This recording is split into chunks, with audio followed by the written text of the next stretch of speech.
nice cuppa, as they say, across the pond. No, I'm not from there. This accent, well, God knows where it's from. Maybe it's mid-Atlantic. That is delicious tea. Oh, how are you doing today? Hopefully you're doing well, and if not well, then hopefully you're doing better than yesterday. I know that the mayor of Atlanta, under which this Grand Duchy is under, has declared a shelter in place, which means that for the next 2 weeks, we'll be getting quite intimate. And so, I thought we'd take a moment to just maybe go over some things. Now, a while back, let's say 10 years ago, I was in therapy, amongst other things, but I remember learning a very important skill, and it's one that's saved me and the dear Duke several times. They are self-soothing practices. Now, I practice these quite often when I get stressed or overwhelmed from having anxiety or a panic attack. And what you do is you get in touch with the 5 senses: touch, taste, smell, sight, and sound.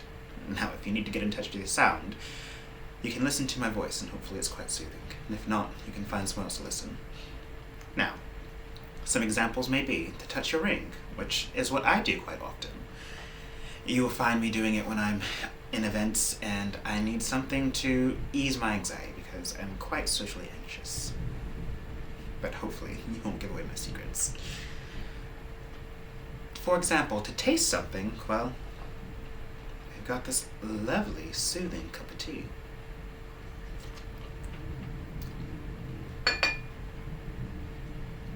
Now, to smell something, some of my favorite things to smell are peonies or roses.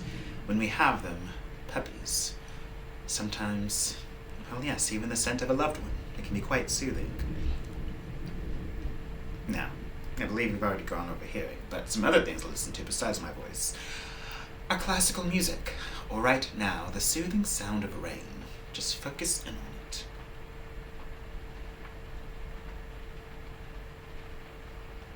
And I mean really focus in. Listen to the pitter-patter. And now to see. Well, you're seeing something right now. You're seeing my hair in a mess. Can't wait to get to my hairdresser. But some other things are going to a museum and seeing some paintings. Or, if you're in the midst of a panic or an anxiety attack, just looking around you.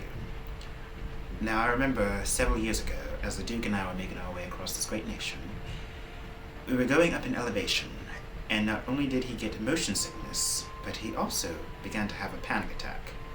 He did not know what was happening to him, but I knew immediately. I told him to focus on his senses. Something to do with smell, sight, touch, any of the senses. We were driving up and up and up, and then we came across a lake at the top of the mountain. And I knew immediately. I told him, see that water right there? Go jump in. I'm serious. Take off your shoes and put your feet in the water. The shock will bring you to your senses and will calm you down. Now, sure enough, it worked. These are many of the skills you can learn in therapy, and they can be lifelong skills that you can use for yourself or to help others. Now, one of the things you can do is you can come up with self-soothing practices ahead of time, and hopefully, when you do come across an anxious or panic-inducing situation, you will have those skills at the ready. And now, for story time. Now, I believe we left off in chapter 2. I'm reading from my iPad here, but hopefully I will be able to share some pictures with you. And hopefully I'll be able to make this a lot more entertaining than last time, yes? And let's find chapter 2. Gone too far. Now, yes, should I have used a paper copy? I sure should have, but desperate times call for desperate measures, no? Let's start at the beginning. Chapter 2. The Pool of Tears. Curiouser and curiouser, cried Alice. She was so much surprised that for the moment she quite forgot how to speak good English. Now I'm opening out like the largest telescope that ever was. Goodbye, feet. But when she looked down at her feet, They seemed to be almost out of sight, but they were getting so far off. Oh, my poor little feet, I wonder who will put on your shoes and stockings for you now, dears. I'm sure I shan't be able. I shall be a great deal too far off to trouble myself about you. You must manage the best way you can. But I must be kind to them, thought Alice, or perhaps they won't walk the way I want to go. Let me see. I'll give them a new pair of boots every Christmas. And she went on planning to herself how she would manage it. They must go by the carrier, she thought, and how funny it will seem, sending presents to one's own feet, and how odd the direction will look. Alice's right foot, Esquire. Heart rug, near the fender, with Alice's love. Oh dear, what nonsense I'm talking. Just at this moment, her head struck against the roof of the hall. In fact, she was now rather more than 9 feet high, and she at once took up the little golden key and hurried off to the garden door. Poor Alice. It was as much as she could do, lying down on one side to look through the garden with one eye, but to get through was more hopeless than ever. She sat down and began to cry again. You ought to be ashamed of yourself, said Alice, a great girl like you. She might well say this. To go on crying in this way. Stop this moment, I tell you. But she went all the same, shedding gallons of tears, until there was a large pool all around her, about 4 inches deep and reaching half down the hole. After a time, she heard a little pattering of feet in the distance, and she hastily dried her eyes to see what was coming. It was the White Rabbit, returning, splendidly dressed, with a pair of white kid gloves in one hand and a large fan in the other. He came trotting along in a great hurry, muttering to himself as he came, Oh, the Duchess, the Duchess. Oh, won't she be savage if I've kept her waiting? Alice felt so desperate that she was ready to ask help. Anyway, so when the rabbit came near her, she began in a low, timid voice, If you please, sir. The rabbit started violently, dropped the white kid gloves and the fan, and scurried away into the darkness as hard as she could go. It appears I've spilled my tea. The thunder frightened me. Delicious.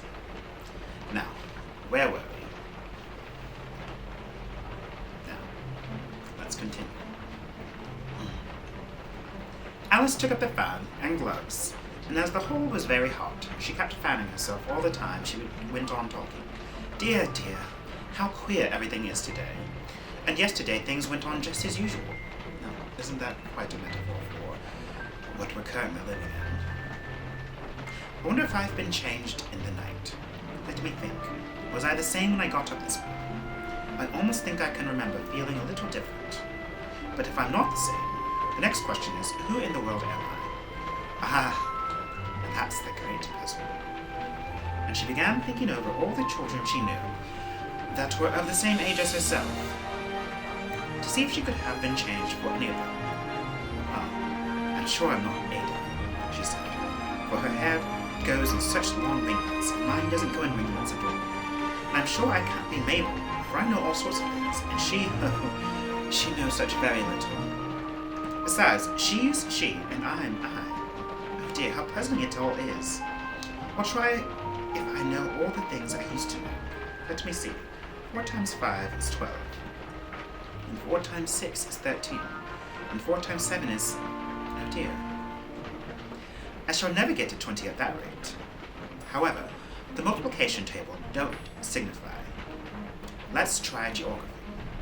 London is the capital of Paris, and Paris is the capital of Rome, and Rome... No, that's all wrong. I'm certain I must have been changed from Mabel. I'll try and say, how doth the little... And she crossed her hands on her lap as if she were saying lessons, and began to repeat it, but her voice sounded hoarse and strange, and the words did not come the same as they used to. How doth the little crocodile improve his shining tail, and pour the waters of the Nile on every golden scale? How cheerfully he seemed to grin, how neatly spread his claws, and welcomes little fishes in with gently smiling jaws. I'm sure those are not the right words, said poor Alice, and her eyes filled with tears again as she went on. I must be Mabel after all, and I shall have to go and live in that poky little house and have next to no toys to play with, and oh, ever so many lessons to learn. No, I've made up my mind about it. If I'm Mabel, I'll stay down here. It'll be no use putting their heads down and saying, come up again, dear. I shall only look up and say, who am I then? Tell me that first, and then, if I like being that person, I'll come up. If not, I'll stay down here until I'm somebody else. But oh dear, cried Alice with a sudden burst of tears. I do wish they would put their heads down. I am so very tired of being all alone here. And as she said this, she looked down at her hands, and was surprised to see that she had put on one of the rabbit's little white kid gloves while she was talking. How can I have done that? She thought. I must be grown small again.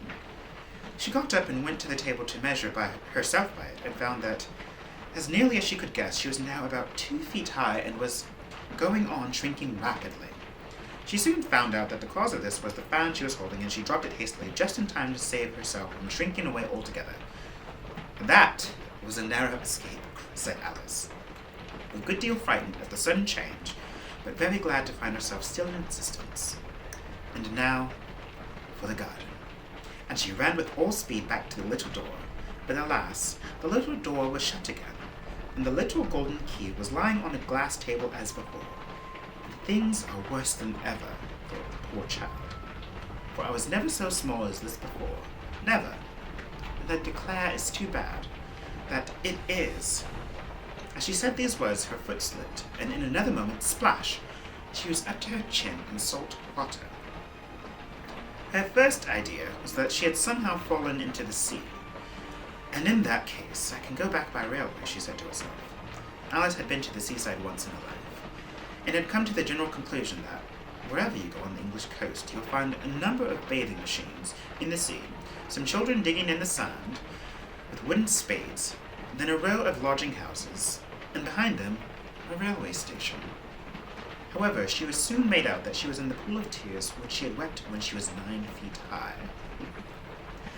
I wish I hadn't cried so much, said Alice, as she swam about, trying to find her way out. I shall be punished for it now, I suppose, by being drowned in my own tears. That will be a queer thing, to be sure. However, everything is queer today. Just then she heard something splashing about in the pool a little ways off, and she swam nearer to make out what it was. At first she thought it must be a walrus or a hippopotamus, but then she remembered how small she was now, and she soon made out that it was only a mouse that had slipped in like herself. Would it be of any use now, thought Alice, to speak to this mouse? Everything is so out of the way down here that I should think very likely it can talk. At any rate, there's no harm in trying. So she began.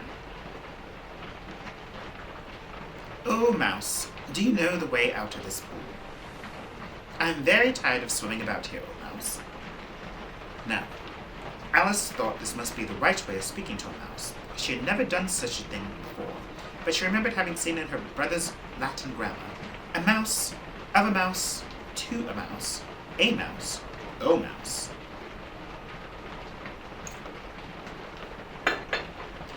The mouse looked at her rather inquisitively, and seemed to her to wink with one of its little eyes, but it said nothing. Perhaps it doesn't understand English, thought Alice. I dare say it's a French mouse, come over with William the Conqueror. For with all her knowledge of history, Alice had no very clear notion how long ago anything had happened. So she began again. Où est ma chatte? Which was the first sentence in her French lesson book. The mouse gave a sudden leap out of the water and seemed to quiver all over with fright. Oh, I beg your pardon, cried Alice hastily, afraid that she had hurt the poor animal's feelings. I quite forget you didn't like cats. Not like cats, cried the mouse in a shrill, passionate voice. Would you like cats if you were me?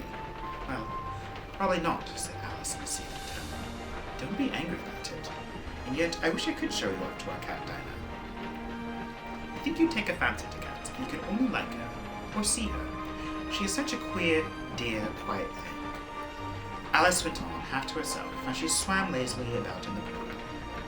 And she sits purring so nicely by the fire, licking her paws and washing her face, and she is such a nice soft thing to nurse, and she's such a capital one for catching mice. Oh, I beg your pardon, cried Alice again, for this time the mouse was bristling all over, and she felt certain it must be really offended. We won't talk about her any more if you'd rather not. We indeed, cried the mouse, who was trembling down to the end of its tail. As if I would ever talk on such a subject. Our family always hated cats. Nasty, low, vulgar things. Don't let me hear the name again. I won't indeed, said Alice, in a great hurry to change the subject of conversation. Are you fond of dogs? The mouse did not answer, so Alice went on eagerly. There is such a nice little dog near our house I should like to show you. A little bright-eyed terrier. With such long curly brown hair. And it'll fetch things when you throw them, and it'll sit up and beg for its dinner, and all sorts of things. I can't remember half of them, and it belongs to a farmer, and he says it's so useful. It's worth £100.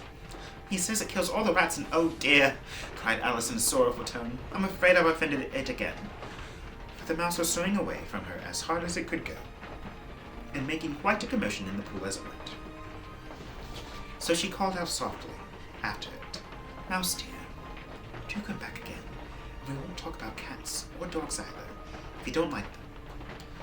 When the mouse heard this, it turned around and swam back slowly to her.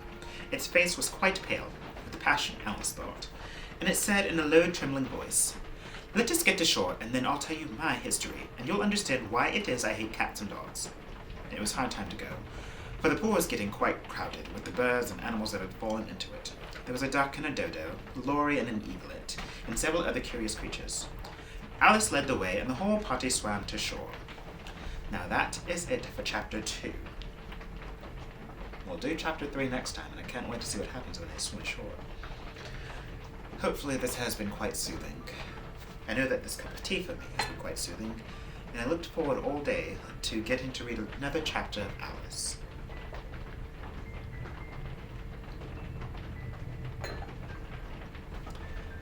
At the least, we know that we have 2 more weeks ahead of us, at least for our Grand Duchy of Grant Park in the city of Atlanta. And I think we must do our best to keep our spirits high.